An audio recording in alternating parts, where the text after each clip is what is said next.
पाकिस्तान अफगानिस्तान में एक्टिव आतंकी संगठन आईएस खोरासान ने T20 वर्ल्ड कप के दौरान आतंकी हमले की धमकी दी है।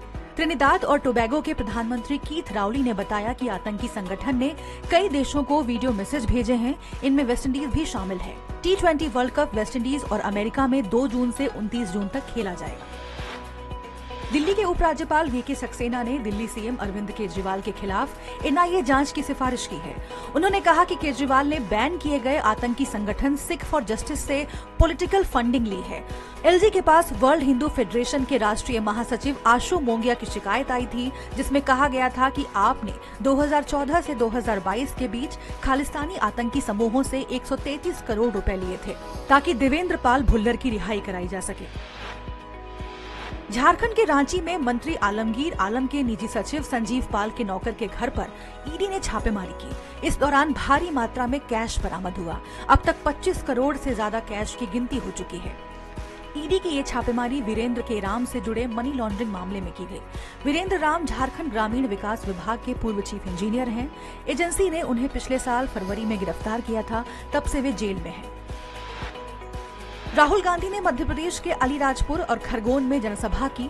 उन्होंने कहा कि हम आरक्षण को 50% से आगे ले जाएंगे।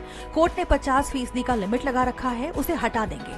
उन्होंने आगे कहा कि बीजेपी और आरएसएस के लोग संविधान खत्म करना चाहते हैं, इसलिए उन्होंने 400 पार का नारा दिया है।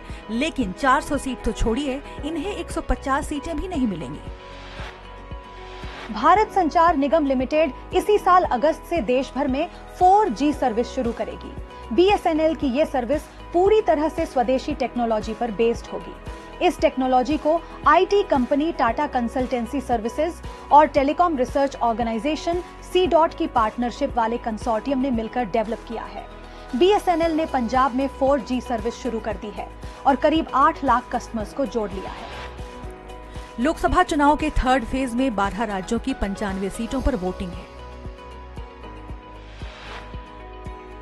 मध्य प्रदेश के खरगोन और धार में प्रधानमंत्री नरेंद्र मोदी जनसभा करेंगे।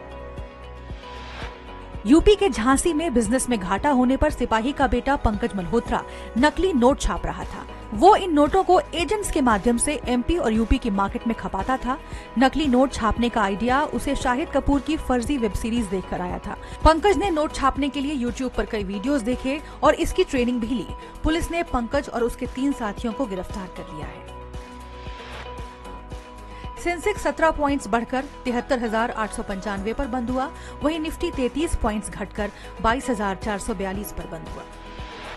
और अब आज के दिन का इतिहास।